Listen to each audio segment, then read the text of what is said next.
are live. How's it going, everybody? It's Wardy here, and we're back at it with our live edition of our Big Mets Update segment right here, right now, December 23rd. And Merry Christmas Eve to all who celebrate, as this may very well either be the last form of content that we have until post-Christmas or the second to last. I'd imagine we may have at least a video come out tomorrow. We'll see how hectic Christmas Eve is, but I know that this is a very busy time for a lot of you guys with your loved ones, with your families, when everyone close.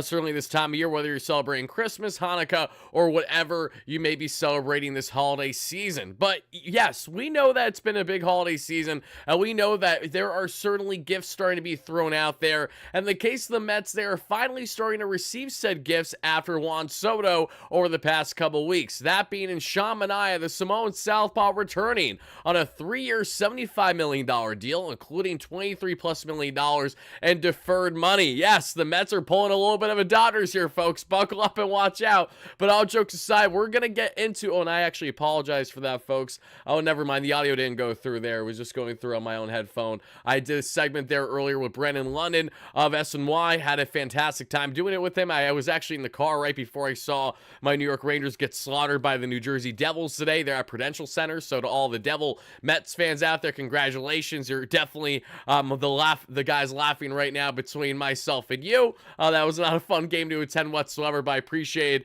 them having me on for a segment earlier today. But folks, we're not only going to break down the latest on the Samoan Southpaw and Sean Manaea and what this move means for the Mets, we're going to get into what is next for the Mets, because we have some key updates to get into, highlighted by the Mets going after Jock Peterson. Yes, you heard that correctly. The Mets were a finalist to land the coveted DH, who ultimately landed there with the Texas Rangers. What does that mean for the case of Jesse Winker and his future? We'll get into along with that, as well as Pete Alonso, Alex Bregman. The Mets potentially landing one, if not both, this offseason. When could we find them off the market now after more moves happen, not only with Sean Manaea? Walker Buehler is now a Boston Red Sox. A plethora of arms have come off the board, and over the past 2 weeks, a plethora of first basemen have come off the board over the past 72 hours now, which is having everything looking at Pete Alonso. When is he going to make his decision, and where is he going to land? Feels like it's going to inevitably be with the Mets here, but until proven otherwise, folks, that is what I'm going to be standing with. How you doing, everybody?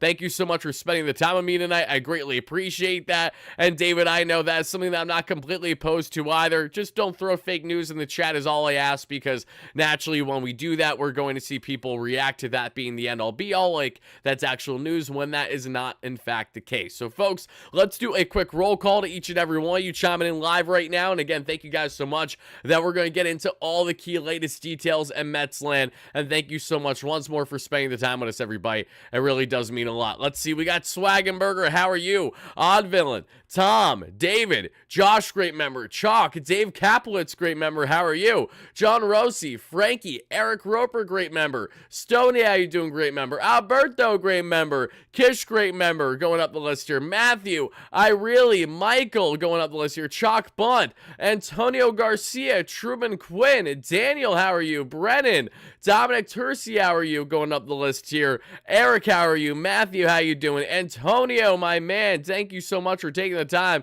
Manuel Morales, love the name. Leo, DMAC, great member, how you doing? Eddie C, Alberto, if I didn't say him already, thank you guys, come one, come all this evening. We appreciate you for our latest Big Mets update segment, where we do have plenty to update. And let's start with the obvious one, which is the Samoan Southpaw and Sean Manaea, everybody. That was big news that we saw earlier today, so let's briefly highlight that a little bit more and just kind of what it means now for the Mets. That the Mets have brought Sean back on that 3-year, $75 million deal, because, as we mentioned, it is not just a 3-year, $75 million deal for Sean Manaea now returning to the Mets. Also, ignore where it says player option and the graphic down below. I made this graphic prior to Manaea returning to the Mets after opting out of his player option and saying no to the qualifying offer at $21.5 million.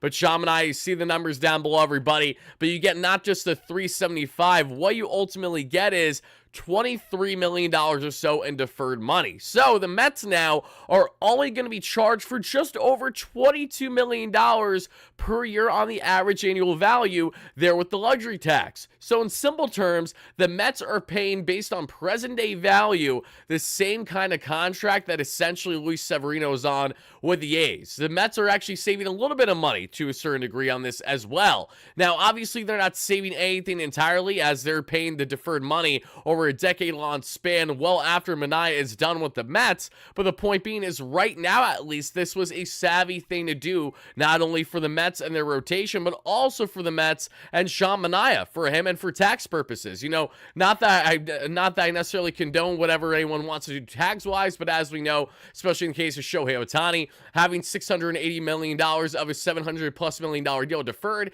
goes directly in hand with his ability to get out of the state income tax that he would otherwise have in California if he, say, gets those payments a decade from now, where he will be outside of the state of California and might not be as prominent depending on wherever he's residing at the time. So in the case of Sean Manaea here, similarly, he will have $23+ million over a 10-year span that he can comfortably get, where he's getting more than what he would currently get now in the New York market, assuming that he's not going to be living in New York when he's done in his Mets tenure. And I think that goes without saying, right? So it's beneficial to the player to certain degrees. It's certainly beneficial to the Mets, just looking at if they really do care about the luxury tax. And while I know it is a factor into things, I know it is not a X factor for this Mets team. And because of the reason why I know it's not an X factor is exactly why I do see this Mets team finding themselves continuing to go after some key names in this free agent market, spending big. And hey, maybe this isn't the final deferred contract or somewhat deferred contract that the Mets find themselves dabbling in this offseason.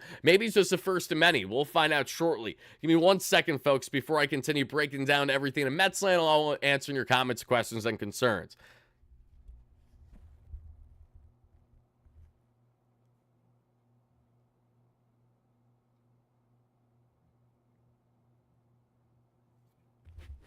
I also apologize, folks. Unfortunately, my lighting, I noticed today, is not as great as I typically like it. Sometimes with my settings that I have for my camera, it just doesn't look as good throughout the day, I've noticed. So if it seems like it's a little too shadowy or just not as vibrant as it is otherwise, you know, I apologize in advance for that. But 1200, how you doing? Great member, 31 months, says, Sean, okay, but Zapucki would be all world, God bless. We love Zapucki. If you know, you know. No name, how you doing? Thank you so much for chiming in. Matthew, how are you? Brennan, how you doing? Going up the list here. Wardy Passon dropped the bomb. We know signed the Mets 18 years, $1.2 million. Me, yeah, I signed a 18-year, $1.2 million deal. Yep, you got that right. Let's see here.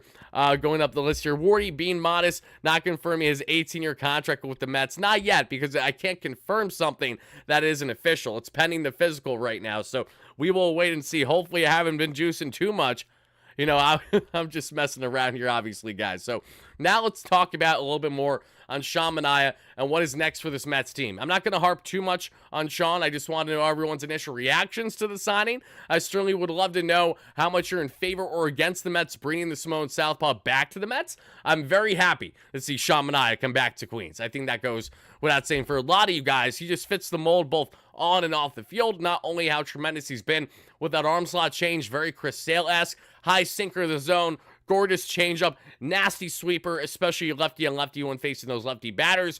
And then when looking at Sean Manaea, the personality, the selflessness, the charismatic character there in the clubhouse and the dugout, repping the players' numbers throughout all postseason of whoever's pitching on the mound that day. Whether it's Sevy, whether it's Peterson, whether it's Kodai, it didn't matter. He was supporting them all. Sean Manaea embodied what it truly meant to be a Met in such a short period of time, which helped go directly in hand with his great midseason successes, refining his arsenal there, not so much as an arsenal, but rather there, as we mentioned, with his arm slot angle and finding a lot more success, really the most success he's had in his career since the late 2010s. So Sean Manaea, who feels like he's found a home now with the Mets, they feel similarly, and now he is added to this Mets rotation. I love the depth of this Mets rotation. I would love one more starter, and we're going to talk plenty on Roki Sasaki and how that is still very much a potential for this Mets team this offseason. Now, granted, it is not a guarantee to happen by a stretch, nor are the Mets at all even the favorites per se, but they're absolutely in the mix for Sasaki,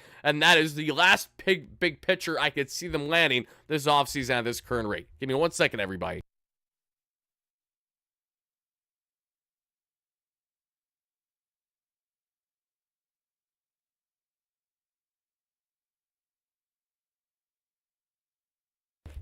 Okay, let's get right back into this one. D-Mac with a $2 haul says, Manaea, 3-year contract, and Stearns, I trust. Absolutely. David, please stop spamming or you're going to get kicked. It's pretty simple. I appreciate you chiming in no less though, my man. Thank you. Thank you kindly for that. Kish, great member. Happy to have you in here as well, everybody. Sean Manaea posting a sub 3.5 ERA this past year, a 3.75 expected ERA over 1 whip, a 3.83 FIP. I have been loving that high sinker, especially in the zone.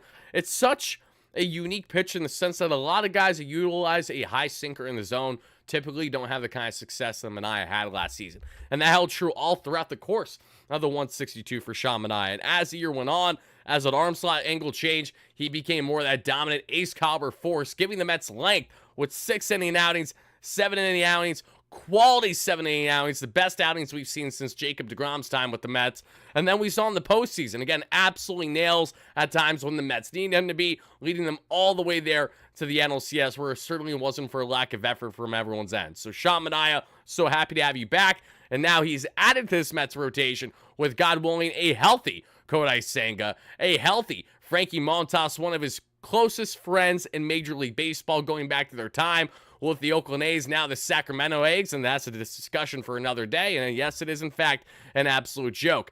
Adding David Pearson that we already have in there, of course, you're going to look at Clay Holmes there, who will be a starter in this Mets rotation, and their 6-man rotation. You got Paul Blackburn, you got Tyler McGill, you got Griffin Canning. There are a lot of pieces here now for the Mets to work with, and when you look at their 1 through 5, 1 through 6, it's not at all terrible. Yes, I can understand some question marks, but at least you have a 1, 2, 3 of Senga, Peterson, and Manaea. And let's be frank, David Pearson was so good last season that he absolutely can continue to make strides as a number 2 or number 3 in this Mets rotation. I think we will continue to see that throughout the course of the 2025 year. Now, this is where things get all that more exciting. If the Mets just find themselves in a great position to land Roki Sasaki, and if somehow, some way, as magical as this offseason has been with Juan Soto, if they go out and land Roki Sasaki as well, it completely changes the complexion. The Mets go from having a solid rotation with plenty upside to a rotation that is one of the better ones in all the National League if you land Sasaki. So again, I'm not getting my hopes up on Roki, but I really love the fact that A, the Mets have met with him already, same day as the Yankees apparently. B, Sasaki's not meeting with every team, as the Phillies were not even offered an opportunity at the table to actually meet with him. And until proven otherwise, I do believe that has to do with Roki Sasaki not wanting to deal with Philadelphia Philly fans, and I'm just going to choose to go with that biased belief, even if it's far from reality. No less, folks, we're going to talk a bit more on Roki Sasaki. We're going to get into all that a little bit later on in the show, but I definitely want to highlight the other news that has happened in Metsland with each and every one of you, with the player pursuits the Mets have been on, and ultimately what we think is next for them this offseason. Again, D-Mac, thank you so much for that donation earlier. I really appreciate that. 1200, thank you so much for chiming in. Eric Roper, great member. Thank you for taking the time. Jeff C, MT Project, we thank you guys kindly. If you haven't already, folks, please make sure to smash that like and subscribe button as your first chime in. As we're breaking down the latest in Metsland, Sean Manaea, the Simone Southpaw, is back. Could Jesse Winker be the next to reunion with this Mets team? And between Alex Bregman and Pete Alonso, the Mets are not done adding, and they may add, if not one, then possibly both.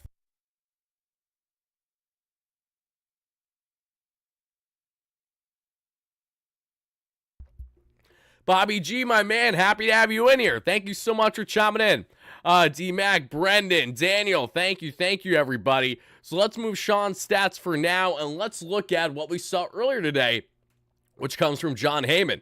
See, folks, Mets showed interest in Jock Pearson before he went to the Rangers. Ken Rosenthal was first on the deal. Jock Pearson ultimately signed a 2-year deal there with the Texas Rangers. I'd imagine that the Mets didn't want to go past 1 year, because right around 18+ million per year there for Jock, I think is probably a little steep for at least the taste of that being in and David Stearns. And when you look at the other options available in the market, you'd have to think that a one in Jesse Winker could just be a perfect reunion fit now for this Mets team. Because listen, if the Mets signed Jock Peterson, there's a world where they absolutely would have went with the complexion of either signing Jock Pearson as a guy that's going to be more often than not your DH, but facing heavy righty batters, or it was going to be a situation where you had Jock along with Alex Bregman. Then Mark Vientos is at first because Pete Alonso goes elsewhere. or it's a route where the Mets did add Jock, brought back Pete, kept Vientos at third, and that's how they rolled things, and maybe split a platoon a little bit of Jock Pearson at DH and Marte to face lefties for the time being if you're not going to trade Marte right away. So it appears the Mets still definitely want to go down that platoon type route for DH unless they do actually land both Bregman and Alonso. If they do that, Mark Vientos is going to be your everyday DH unless they move Bregman to second base, which I just don't see. Why would you invest north of $200 million into a player just to put him out of his primary position where he has been a consistent, strong defender there at the hot corner? It doesn't make any sense to me whatsoever. Stearns knows how good defensively Bregman is, and this is something that you wouldn't be signing him to make him feel at all uncomfortable defensively. That makes little sense to me. So there are multiple routes the Mets may go down here, and it feels like they aren't completely stubborn one way or the other, but I love the fact that they were involved in the market of Jock Pearson. And listen, Jock would have been a tremendous get for this Mets offense. I think he would have been awesome at batting right in the heart of things. But now that Jock is off the board, having signed with the Texas Rangers, this now opens up the floodgates for the Mets in a Jesse Winker reunion. And let's not forget just how solid Jesse Winker was last season, everybody. Listen, between both his time with the Washington Nationals, including that devastating home run to absolutely end us in that 1-0 loss against the Nationals in DC on 4th of July, an 11 o'clock game, which I was so bothered that we had to have an 11 o'clock game there. It was just no one was awake for it whatsoever. The team wasn't, the fans weren't. I certainly wasn't, even after I was covering in our post-game coverage. No less, Jock Pearson had 14 home runs, 63 runs scored, 58 RBIs, and 14 stolen bags. And I'm sorry, Jesse Winker, not Jock Pearson, as I meant to say. This is the first time in Jesse Winker's career he stole more than one stolen bag in a year. He really slimmed down. He looked in the best shape that I think I've ever seen him in his career this past season, healthier than ever. And we saw a 253 average, a 360 on base, a 405 slug for a 118 WRC plus, so 18% better than the average batter in baseball. Just over one WAR there because he was a +8 offensive player, a net negative defensive player playing the corner outfield and DH splitting time there. We know that Jesse Winker has limited defensive upside. And we also know that the Mets outfield configuration right now is Brandon Nimmo, Tyrone Taylor, Juan Soto, Jose Siri, Starling Marte. If you add Jesse Winker, that's a sixth outfielder type. But if you're going to add Jesse, and if you're going to platoon Marte and Jesse at DH until you either say trade Marte or that's just what you're going to go with heading into the season, I don't hate that. I don't hate that at all. I think the Mets can definitely still make that work and have this kind of rotation going with the DH in the season. Do I still want them to go after Alex Bregman and Alonso the way that they are right now? Absolutely. And do I think that's a role where they can land both? Absolutely, as we've covered on the platform over the past couple days. But Jesse Winker, similarly to Sean Manaea, everybody, I think we can all agree here, it's so much more than just the talent.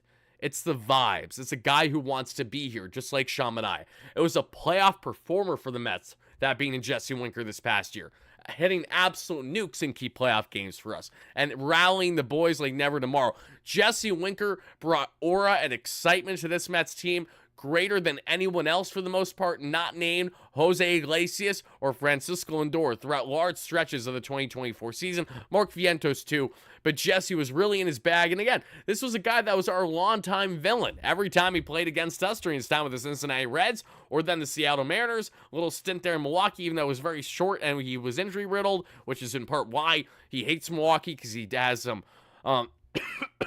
uncomfortability during his time there. Things just didn't go over well, unfortunately. Willie Adames, where you at? You know what I'm saying? But Jesse feels like a prime fit to come back to the Mets in the same type of role they pretty much was.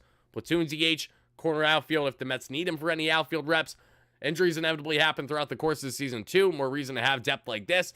If Jesse is willing to come back, again, for him, I can understand the lack of appeal because he doesn't know how much guaranteed playing time he's getting. He knew he was going to be a guaranteed starter, at least in the first half of the season every day with the Nationals because they weren't going anywhere, at least in the first half of the year in 2024. If he goes to the Mets with World Series expectations, he knows that his role will be whatever they say it is, and that's that. For Jesse, I know that he's loved his time here, and he's always felt like a forever Met. As soon as he landed here, he made it abundantly clear that he loves to be here. He feels so right to be here. He's caring about the fans so much, and we care about him. but he also cares about his family and he cares about his market. And for Jesse, if he probably wants the max opportunity, you could argue that that will not come with the Mets, obviously, versus getting a guaranteed full DH role or potentially full corner outfield role with a lesser club where they have a more favorable batter's ballpark. For Winker, if he's prioritizing winning at this point in his career, and he's prioritizing coming back to a team that absolutely embraced him, probably better than most throughout his entire career, come back to the New York Mets here. I think we would all love to see that happen. The vibes were immaculate. Jesse Winker is the exact kind of player that you hate to go up against, even when he's not that great of a player, but he's a pest against you for whatever reason. Like Rhys Hoskins, endless times until after the first game or so in the wild card round against them in Milwaukee. Thank goodness he finally shut up afterwards. I love Jesse Winker. I cannot thank him enough for everything he did for the Mets post-trade deadline last year. I firmly believe should the Mets bring him back on, say, a one-year deal, maybe with a second-year option, but, probably right around a one-year deal or so, I'm doing that every day of the week. Then that gives the Mets further flexibility to figure out if they can get a suitor for Starling Marte via trade, or just head into the season with them as your platoon DHs if you don't sign Bregman. And if you do sign Bregman, then bam, you're probably shifting Vientos to first unless you bring back Alonso. But here's the thing that we're going to get into, folks. The Mets are actively involved in both markets right now. There is great reason to believe that the Polar Bear will not only return to the Mets, that the Mets may also have the best odds at getting Alex Bregman right now. I know this may seem far-fetched, and I know it is not a guarantee to happen, but the same way that I had optimism about a lot of moves that have happened this offseason, headlined by Juan Soto, is similarly the type of optimism I'm now getting in Alex Bregman. I have heard throughout the industry that the Mets are heavily pursuing him, that this is now legit. We have heard reaffirmed sources suggest exactly that today. Some people that, while I initially debated on their credibility, did some digging, did some homework, and they did in fact seem credible on plenty of it, and we're going to highlight that shortly, everybody. When is the next Jeff Passanbaum? I'm asking the same question, hopefully sooner rather than later, but all I hope is that when the Mets do make another offensive move, that Jesse Winker has his name labeled all over it, that he's coming back to the Mets on at least a one, if not multi-year deal here to be back in Queens. We got to bring Jesse back, folks, from his baseball savant numbers. This is what we had in 2024. His base running value is so piss poor, and it's hilarious for a guy who stole 14 bags.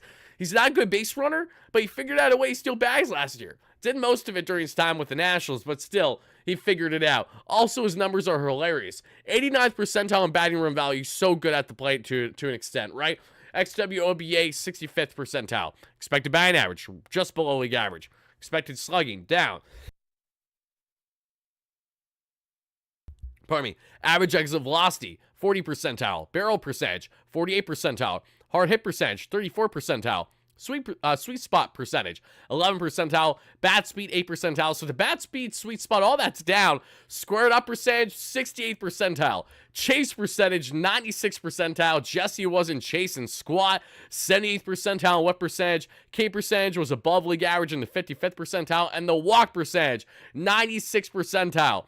Arm value, 97th percentile, even though he has zero range. So the guy has a cannon, just like Jose Siri and just like Juan Soto, but he has absolutely no range defensively whatsoever. He's got tremendous value, though. He's got a strong arm, and he's just such a fascinating player on kind of how his careers went through taking advantage of the batter's box during his time there with the Cincinnati Reds, then having some unfortunate down years where every bat goes to die there in Seattle, and then dealing with an injury-riddled year there with the Milwaukee Brewers, set himself up to inevitably bounce back there in an everyday playing time role, slim fit, looking better than ever with the Washington Nationals for the Mets to pick up, all thanks to just trading a very lesser pitching prospect in Tyler Stewart. And I have no ill will against Tyler, but I do absolutely love me some Jesse Winker, and I love to see him back with this Mets team. Mets fans, let me know in the chat right now and to our replay viewers in the comments down below, are you for or against a Jesse Winker reunion? Because there is one final thing on Jesse Winker that I really need to highlight with each and every one of you.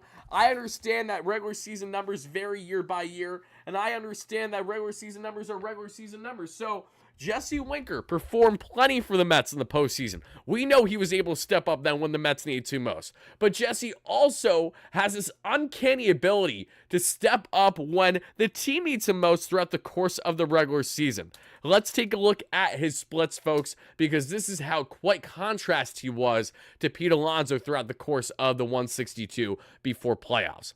If you take a look at his splits per Baseball Reference, let's head to 2024 for Jesse Winker here, everybody, and you are going to be in for it. Some of the best numbers out of any Mets batter. Mind you, again, this was also including his time with the Nationals, but it's still impressive. First, his splits. Versus right-handed pitching, 258 average, a 366 on base percentage, and a 788 OPS. Versus left-handed pitching, a 236 average and a 674 OPS, and a far less sample size.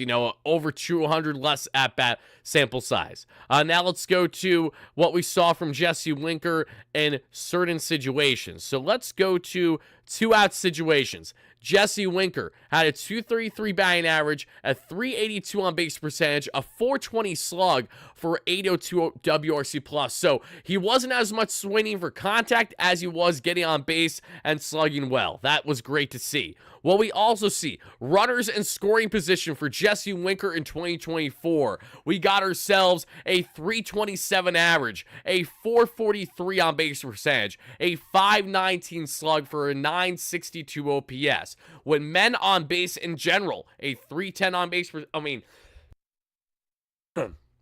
when men on base in general, even if they're not in scoring position, a 310 average, 404 on base percentage, 473 slug for 877 OPS. When we look at Jesse Winker, 2-out hitting. Let's look at his 2-out hitting here. And with 2 outs, we see him with runners on base. Let's see, 2 out with 1 on. There's a 991 OPS. 2 out with 2 on, a 980 OPS. Let's see. 2 outs, runners in scoring position, 300 batting average. I apologize, everybody. I have unfortunately got a cold over the past couple days, and I've been getting this crazy tickle in my throat that usually causes a cough. So if I mute myself or pause for a second, that's the only reason why. A 300 batting average, a 453 on base percentage, a 480 slug for a 933 OPS with 2 outs at runners in scoring position. Late and close in ball games. 300 batting average, 397 on base percentage, 533 slug, 931 OPS. In a tied ball game, 258 average, 357 on base percentage, 436 slug, 792 OPS. Within 1 run, 260 average, 360 on base percentage, 452 slug, 812 OPS. Needless to say, we gotta bring back Jesse Winker. When the team is ahead, so when the Mets were ahead, when Jesse Winker was ahead with his team, a 301 batting average at 843 OPS. When they're behind, no bueno. 206, 671. Bring me back Jesse Winker. And that's the final thing I got to say about that. Now, folks, let's go from talking about Jesse Winker to the other news in Mets land regarding players that the Mets have targeted at this point.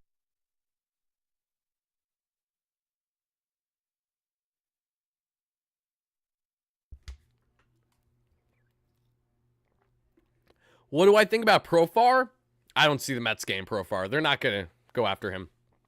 I don't really see how Profar fits the bill. And Profar just feels like he needs to go back to the San Diego Padres to have success, right? It just doesn't feel like it's going to work out otherwise, unfortunately.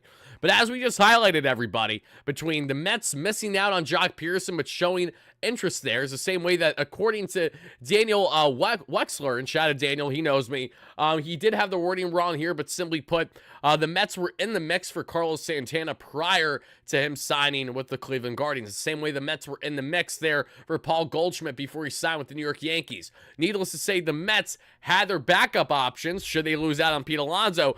I think they still have their backup options. I mean, they can go down the trade route in Yanni Diaz. They can go down the free agent route still, even though there's not many to choose from outside of Alonso. The Mets can go in-house with Vientos, which very much can, in fact, become a reality for 2025. But with everything that we have broken down to this point, guys, it seems unbelievably obvious that the polar bear returning the Mets feels inevitable right now. And how they have everything constructed so far this offseason, they have done a tremendous job. A truly tremendous job on doing the waiting game the right way and making sure that they are not giving in so much to Scott Boras as it is about doing things their way. They were always going all in for Juan Soto. They always want Sean Manaea, but not beyond 3 years. They always had interest in some of these other guys out there. Even Walker Buehler, who I didn't highlight much yet, but Walker Buehler now is a Boston Red Sox on pretty much a qualifying offer deal at $21.5 million. Kind of crazy how the Red Sox offer the QO to Nick Pivetta. He says no. Banks bets on himself. Pivetta is still in the free agent market. He's the best pitcher now out there, not named Roki Sasaki, you could rightfully argue, and Walker Buehler is his replacement. I like that a lot for the Red Sox. I like Pivetta. I do. I think there's still upside with him. I think he's criminally slept on. I love the K to walk ratio. But with the 3 and 6 picks that you'd have to unfortunately deal with because of the fact that he has that qualifying offer attached to him, that's what makes him a little bit less appealing for some teams. I don't see the Mets going after Pivetta at this point. I don't see the Mets doing anything on the starting pitching front that is not named Roki Sasaki either until proven otherwise, which essentially means, yes, I would be very surprised if the Mets traded and landed Luis Castillo. Not to say it can't happen, and not to say that things won't change from now up until, say, even a day from now or post-Christmas. You know, we may find out more reports that go having a contrary thought to what I'm currently saying at the moment. If that's fine, then we'll adjust and we'll talk about what is next for the Mets here. But how they have everything constructed, they have perfectly set themselves up well to not only bringing back Manaea, especially after Jesus Luzardo landed with the Miami Marlins. That was a huge gut punch to a lot of Mets fans, including myself. I would have loved Luzardo. Again, a multi-year long commitment there until the 2027 offseason, like Garrett Crochet, young, high upside southpaw that throws absolute gas. He's going to be a pain in the neck for us Mets fans because he's staying in the division and he's added to an already strong rotation there in Philadelphia. The Mets have a strong rotation, but they certainly can look for more quality, and that's why a guy like Roki Sasaki would be all that more appealing. And with that being said, everybody, I would actually just like to transition for a couple minutes to highlight a bit more on Roki Sasaki, and then we will talk from there on a bit on Alex Bregman, Pete Alonso, the latest with their markets on top of what we've already said to this point.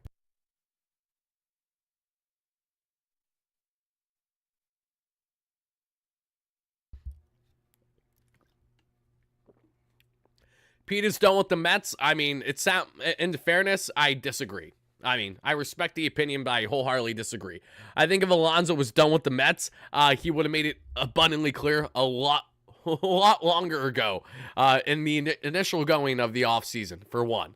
I think that Alonso is in part bothered not only with the Mets, but also with himself, with how the market has played out. And now he has to deal with the reality of it. That's just how these things go. The Mets played this smartly. I'm very happy that they are in the current position that they find themselves in. And Drew, thank you. I appreciate that. Jack Graham, how you doing? Great member. Happy to have you in here. All my members chiming in live on a replay. Thank you guys so much. Everybody, if you haven't already, smash that like and subscribe button if you enjoy the Mets content as we break down the latest in Mets land. And also, thank you guys so much for helping us get to 30,000 subscribers. We are just right around 400 away, everybody. Yes, you heard that correctly. Not even, I think like 350 or so. Just smash those buttons if you're new, if you enjoy consistent coverage on all things Mets, all in-season and off-season long. We are the #1 platform here on YouTube since they started things right around north of 4 years ago. It's all thanks to each and every one of you amazing Mets fans. Thank you guys so much for the support as always. Where do I think Alonso would outprice himself 30 per year? I mean, yeah, but I don't think Alonso's going to get 30 per year anywhere. Truthfully, I think he's going to land closer to the 25 range. I'd be very surprised. We're going to talk about Burns as well. Feinstein's wait. Mark Feinstein said Corbin Burns is looking for a $245 million deal. I mean, if that's what Burns is currently looking for, then he's going to be in a Blake Snell situation, just like what we saw an offseason ago. That is what's going to happen. But I don't know if that's true regarding Feinstein. Let me double check real quick. I doubt that though. I really do. Again, I don't doubt it in the sense I'm sure that's what he would want, but it's hard to believe that that's going to happen with the current market for Burns. Because listen, the fact that I talked about Pivetta as the best option, not named Sasaki, tells you how much of a joke the Burns market has become because of how much he boxed himself out. Now Corbin Burns still has the suitors and the Giants and other teams. That is true. But nothing's going to be rushed for Corbin Burns now. And with Corbin Burns, things start to fall a little bit more in the Mets' favor as well, which we highlighted over this past week. If there's any realm of possibility for the Mets to even consider Corbin Burns, it would be short-term high average annual value. Now, I don't see the Mets going out of their way to even do much of that now after landing Manaea, but if somehow, some way, Burns' market really crashes and he just wants a massive payday with potentially an opt-out right away and to be on a team that's going to help him win right away, the Mets check off a lot of those boxes. So I'm looking forward to seeing how the sweepstakes for Corbin Burns are going to go. But I'm also looking forward to seeing, most importantly here, to an extent, what is going to happen with our guy and Mr. Roki Sasaki. So let's pull up Roki's stats. Give me 1 second, everybody.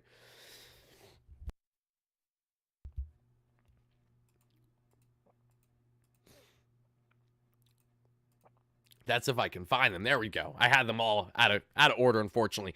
Look at those numbers from Roki Sasaki. Again, he has been an absolute anomaly. We thought that Yoshinobu Yamamoto was a big deal an offseason ago, right? 25-year-old young phenom signs a massive $325 million deal that he would have signed with the Mets if he didn't grow up a Dodgers fan and had Shohei Ohtani already there saying, hey, come on over here, buddy. We'd love to have you.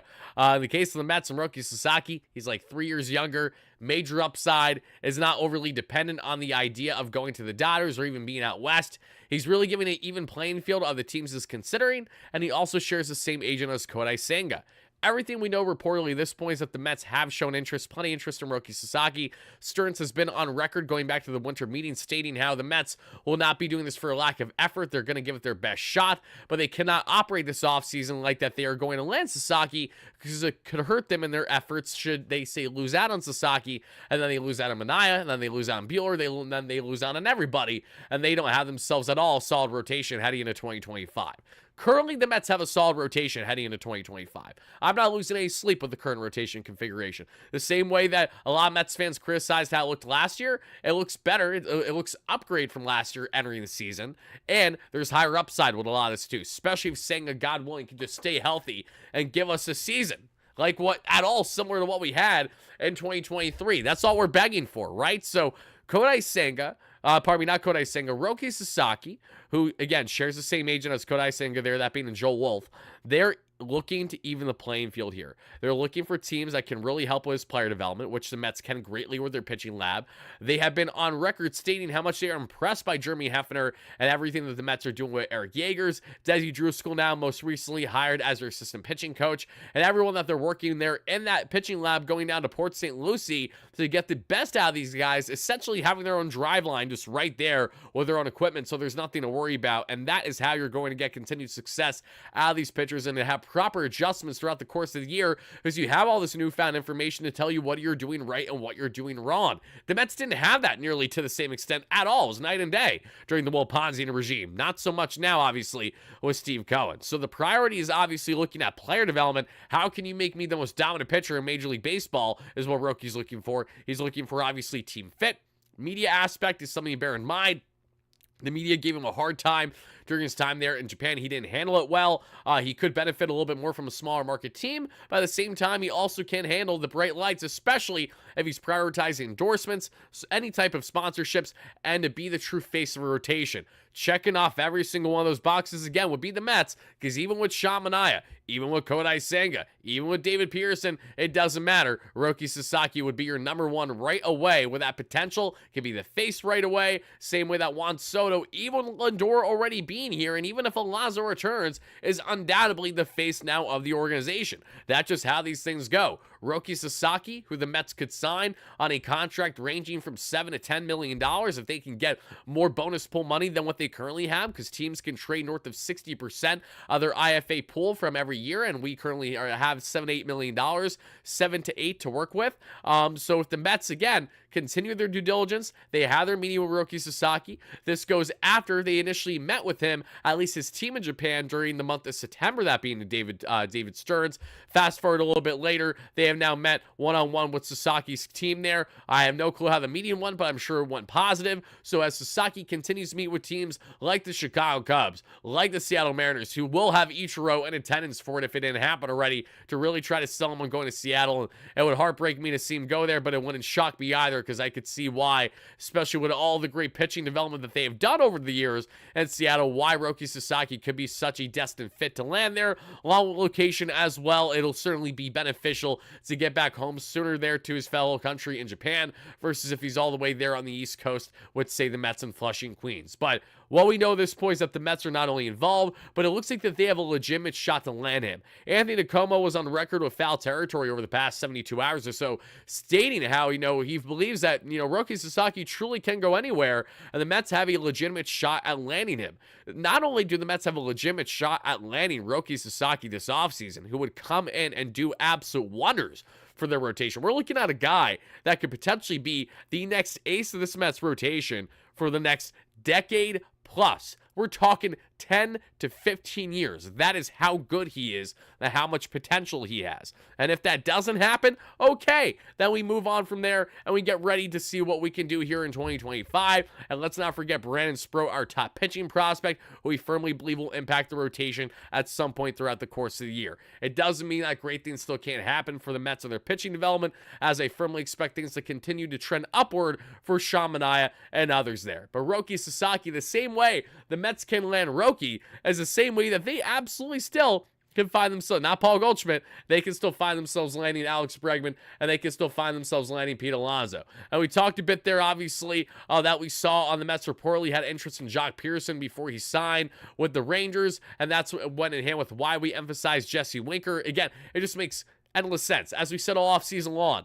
if the Mets aren't bringing back Jesse Winker, I want Jock Pearson. And if Jock Pearson is off the board, I definitely want Jesse Winker to return. So here we are. You already targeted one guy that fits the Jesse Winker profile. You might as well just bring back the actual thing, you know? So that's what I got to say on Jesse Winker. Let's hear some remarks from Ken Rosenthal of Foul Territory as of today on the Mets move with Sean Manaea and the future when it comes to Pete Alonso, Alex Bregman, and others.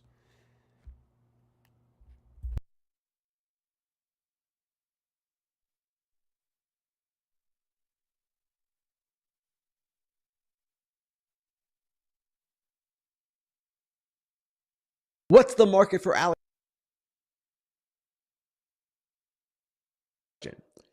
The market for Bregman might. Do the Mets have a shot at him? Interesting question. Give me 1 second, The everybody. market for Of course, Bregman you might can hear be the tied audio, but in. I can't. Hold on.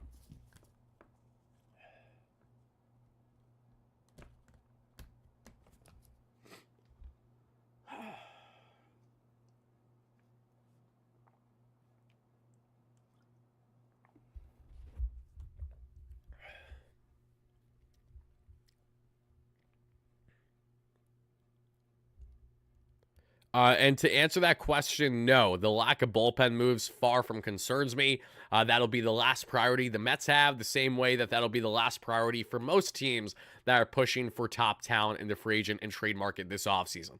There's a reason why there are a plethora of quality relievers still out there in the free agent market, and there's a reason why very few of the quality ones have yet signed. You know, it goes directly in hand with what the market has been at this point. No, I'm not concerned. D-Mac for the donation. Thank you so much. The Mets had a meeting with Sasaki. Would it be a surprise if they said that they were leaving that last spot in the rotation open so more trade soon? No, I mean, the rotation right now is set. You know, like the Mets are not adding another starter until proven otherwise, not named Roki Sasaki. If we find out reports in the coming days that say the Mets are still continuing to pursue a Luis Castillo type and others via trade, they're still being diligent there, then okay, then we will have that discussion. I'll be very happy to do so. Trust me, I will. But Roki Sasaki feels like a luxury if they can land it, but something that they're definitely pushing hard to try to make happen. So that's the latest on that when it comes to Roki. Now let's hear the latest on pretty much everything that I've been reaffirming when it comes to Alex Bregman and Alonso, but just let's hear from Ken Rosenthal himself. What's the market for Alex Bregman? Do the Mets have a shot at him? Interesting question. The market for Bregman might be tied in part to the market for Arenado. And I only say that because if you can get Arenado at price X, then maybe you don't want to pay price Y for Bregman. Arenado is not the player that Bregman is right now. He's also 3 years older, but Bregman is going to cost considerably more. So which teams still need a third baseman or would be interested in a third baseman? Detroit is one. The Red Sox could be another, though I think they're more focused on pitching. And the Mets are possibly a third as well as the Yankees. Now, the Mets are interesting because the entire industry believes they're going to re-sign Pete Alonso. But if you're the Mets and you're going to commit that kind of money, whatever the number comes out to be with Alonso, maybe you'd rather pay Alex Bregman and then move Vientos to first. That's a choice that the Mets have. They can certainly do either of these moves. Alonso, of course, has great ties to the organization. He's been a great Met. And I've said all along, he should be a Met. But if you're the Mets and you're looking at this, maybe you prefer the more athletic Bregman to Alonso, who is a first baseman and a guy that you're not so sure about how he's going to age. Not that you're sure about Bregman either, but I think there are more questions about Alonso. So I would expect that the Mets are at least asking these questions of the agent Scott Boras, who represents both Bregman and Alonso. but my guess is still that Alonso is the one that the Mets choose. Thank you to everyone.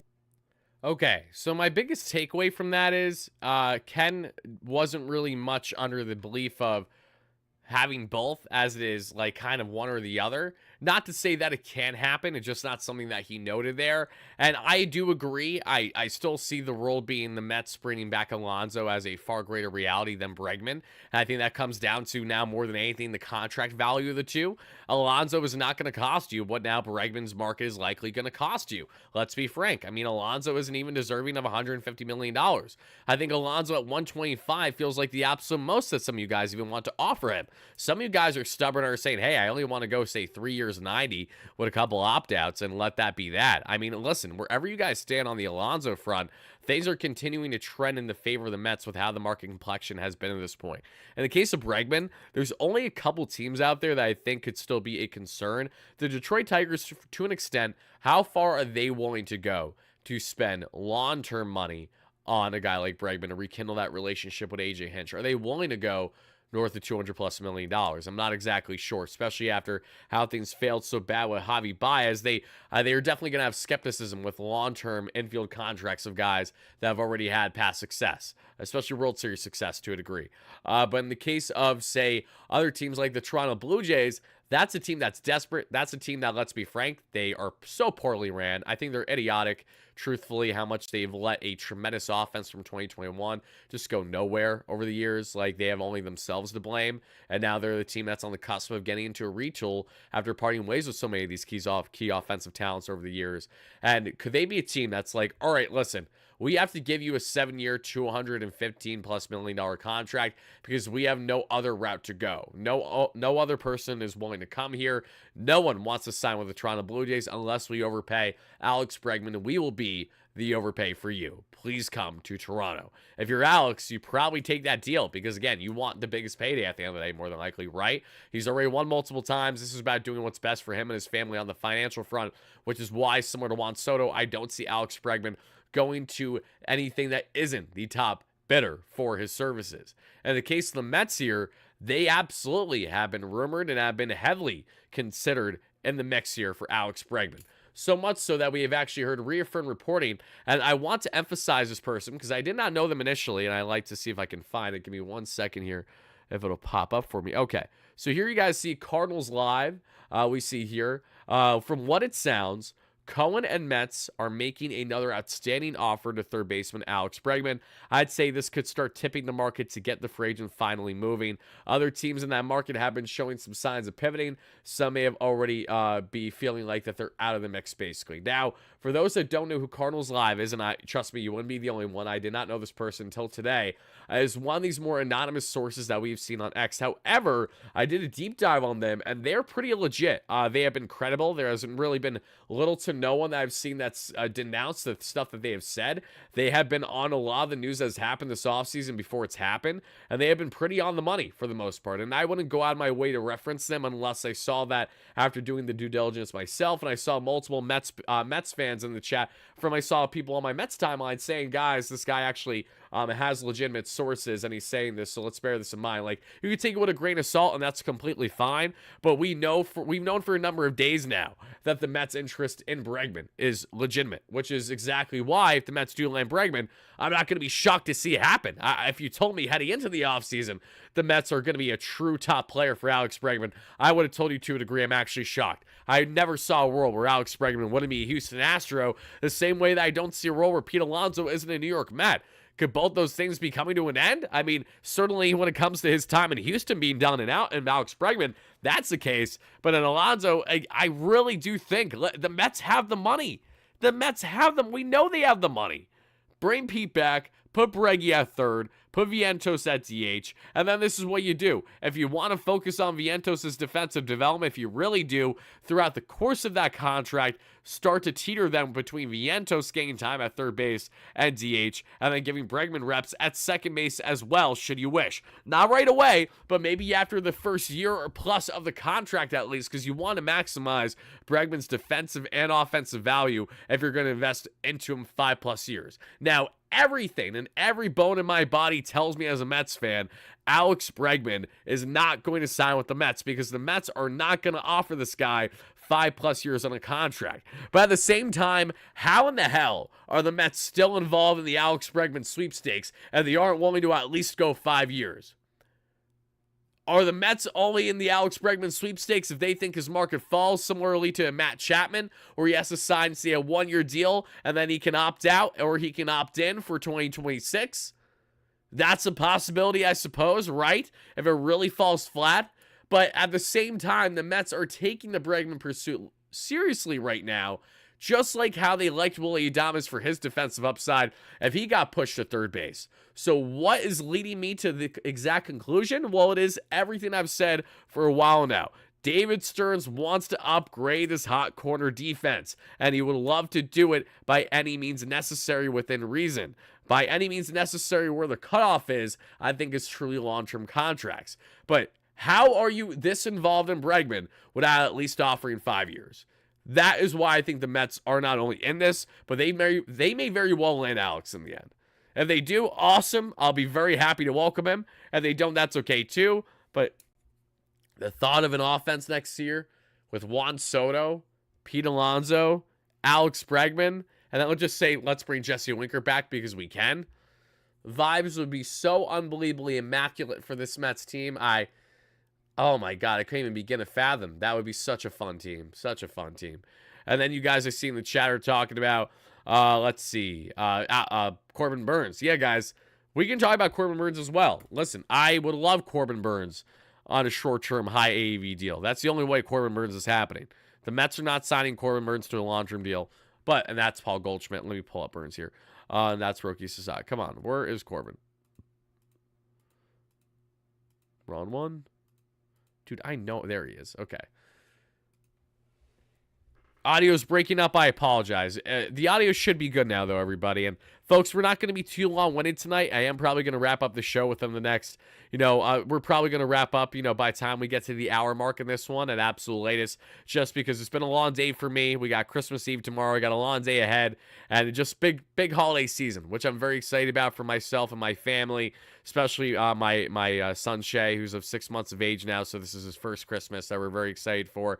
But I also know that, Sleepy Stearns is never actually sleeping clearly. So who knows when the Mets' next move is going to be? Maybe they have one more trick up their sleeve before the holiday season is officially over, post-Christmas or so, done with Hanukkah and everything else. We'll soon find out on that front. But what I can tell you is that when it comes to Corbin Burnes and when it comes to the Mets' pursuit of him, it ain't going to happen, guys. The only way it happens is if it's short-term high AAV. So it ain't going to happen right now, it appears, but hopefully it may fall in the Mets' lap as we get deeper into January, assuming that Burnes is still there, assuming that he's still around.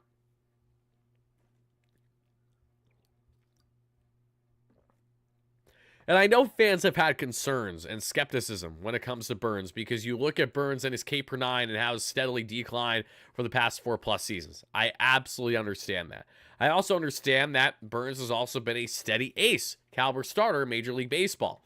I also know that Corbin Burnes, if you can land him at, say, 3 years, $45 million AAV, with an opt-out after each season, that would not only do wonders for him with immediate money, it would do wonders for the Mets with an immediate ace, and it would also benefit both sides greatly in the sense that if Burnes just stays healthy, has a great year in a big market like New York especially, that he can look for a bigger payday than ever. But the reason why I think Corbin Burnes is still going to land on a long-term deal in the end, and I think it's going to be the San Francisco Giants, is simply because Corbin Burnes has waited so long to hit the free agent market. He got absolutely screwed at times by the Milwaukee Brewers, especially after David Stearns left.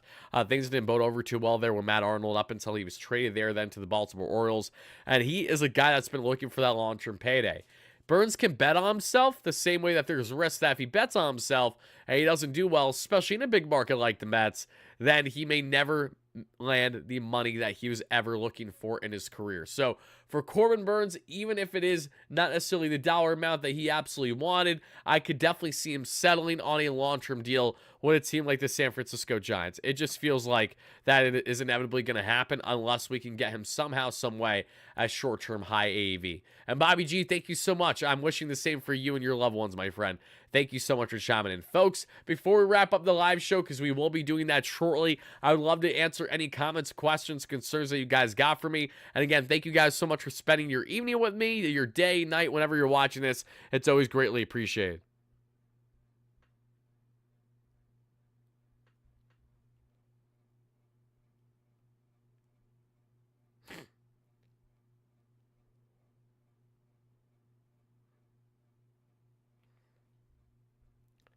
Let's see. What about Jose? I haven't heard anything. You're not going to hear anything on Jose Iglesias until we get much closer to the season, I'd imagine. That is not a market that's going to be, hot or anything like that. But you definitely will see stuff on Jose Iglesias before we get to spring training, for sure. It just might not be long before spring training, honestly. Like, I could see the Mets signing Jose Iglesias pretty late into the offseason. Let's see. Fastnickel, thank you so much for the donation. I appreciate that, my friend.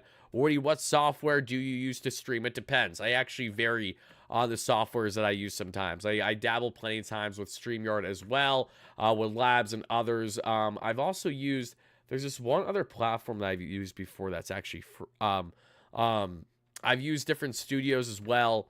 Yeah, there's various softwares that I use. And I've actually fluctuated because depending on the location that I'm in, one may work better than the other. Fast, thank you so much for the donation. I appreciate that. But especially if you need something quick, like if you need something quick if you're trying to do a quick project, or if you're just trying to get something as quickly started up as possible. The same way even like the Mets and their YouTube channel user, for example, StreamYard is like the best for dummies, like the best like basic one to start with for sure. I highly recommend out of most of them. I read Burnes wants 245. Where is this Corbin Burnes 245 nonsense? I wouldn't be shocked to hear it, but not a chance in hell the Mets are going to be giving it. That's for sure.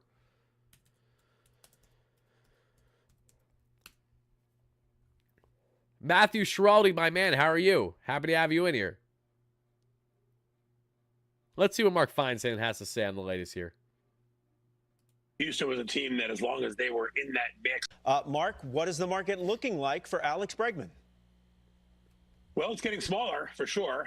Houston was a team that, as long as they were in that mix where you could move Paredes over to first and open up third base for Bregman, and that was seen as a possible sort of soft landing for Bregman, that's gone now. And when you look at the teams that are still in the market for third base, the Yankees keep getting brought up. I don't see them being interested enough after spending the money they've spent already on Max Fried, bringing in the Cody Bellinger contract, Devin Williams. I don't see them spending the big money on Bregman. Mm-hmm. The two teams I would look at are the Red Sox and the Tigers. And the Tigers, obviously, it's an obvious connection with A.J. Hinch there. You manage them in Houston. They need a third baseman. It would be a very good fit. The question is whether or not Detroit is willing to spend the money it's going to take to sign him. Boston, kind of the same thing. We know that they have money to spend. They were in on Juan Soto. They just gave Walker Buehler some money. They traded for Garrett Crochet, who's not, that was prospects, not money. So there is money there. The question is, do they want to bring in Bregman, move Devers to first, and maybe use Casas as a trade chip? Because if not, with Casas at first and Devers at third, then there's not really a fit for Bregman. So there are some other pieces that have to move around before Boston becomes really a team in play. Mark, let's go across the diamond. In our previous segment, we talked about what the market looks like right now for first baseman Pete Alonso. What do you know? Another guy whose market has shrunk considerably here. We were talking about those first base musical chairs, and when you look at how many first basemen have moved in the last week, Alonso is definitely the big one still out there, not only in terms of free agency now that we've got Walker and Goldschmidt and Santana off the market, but also you're seeing some first basemen move in the trade market. So, the Mariners, I think, are still a possibility. They certainly have a fit there, but I think they've got to move Luis Castillo and his money before they're going to commit to spending the kind of money it's going to take to sign Pete Alonso. Everybody that I've spoken to, executives around the league, agents, etc., they all think Alonso's going to wind up back with the Mets. I think that's where he's probably headed. Yeah. The question is, what does the deal look like? Is it going to be like a 5-year deal with opt-outs after years 1 and 2? More of that sort of the deals we saw last year with some of the Scott Boras clients, where they sign a deal but have a chance to go back on the market in a year or two. That would be my guess. But, you know, the Mets certainly seem like the most logical landing spot for Alonso at this point. And Corbin Burns, he still is out there. What's that market looking like for him? Well, like Bregman, like Alonso, another Scott Boras client, you know, Fried sort of set the pitching market this year with that 8-year, $218 million deal. Burns, from what I understand, is looking for somewhere along the lines of that Steven Strasburg deal from 5 years ago, $245 million. The Giants were said to be very interested. I was told they had an offer out there that did not quite approach that number. It remains to be seen whether they're willing to, you know, move that number up or potentially move elsewhere and look for other alternatives. The Blue Jays are another team that I've heard has a lot of interest in Burns, but the question is, are they willing to go 7 years on a pitcher?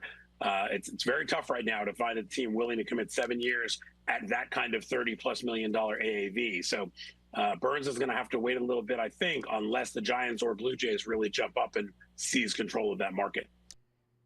Okay, so Corbin Burns, 245 is what he's looking for. That's still crazy. I just don't see it happening at all. I really don't. At all. With this current market, I don't.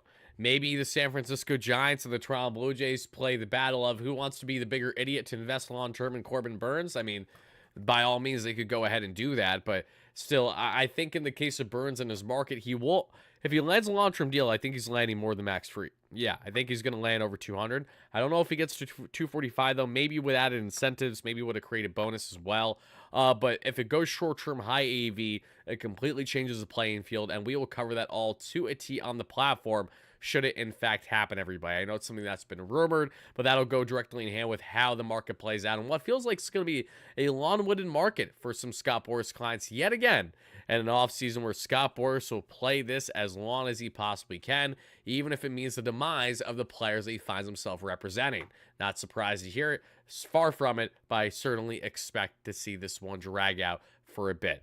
Mets fans, that is going to do it from your guy, Wardy. I want to thank you guys all so much for chiming in to potentially our final live show of the holiday season, at least. So, guys, if this is the last time I see you until after Christmas is over, then a very Merry Christmas to each and every one of you. Happy Hanukkah to all. Celebrate whatever holiday you guys are spending and celebrating this holiday season. I'm wishing the best for each and every one of you, your loved ones, your friends, and everyone in between. Thank you guys so much for watching. Thank you so much for consuming our Mets content all year long. I cannot wait to pump out more for each and every one of you. Should we find out key news tomorrow, I will come out with a video, even if it's me on the run, say walking with Wardy, driving with Wardy, or if I'm going to be back in my setup, depending on the time of day. Either way, we will have you guys covered on all things Mets. Hopefully nothing when it comes to actually, later on Christmas Eve and getting into Christmas Day. I'd imagine that we won't hear much, but until then, folks, have a great rest of night, day, evening, whenever you're watching.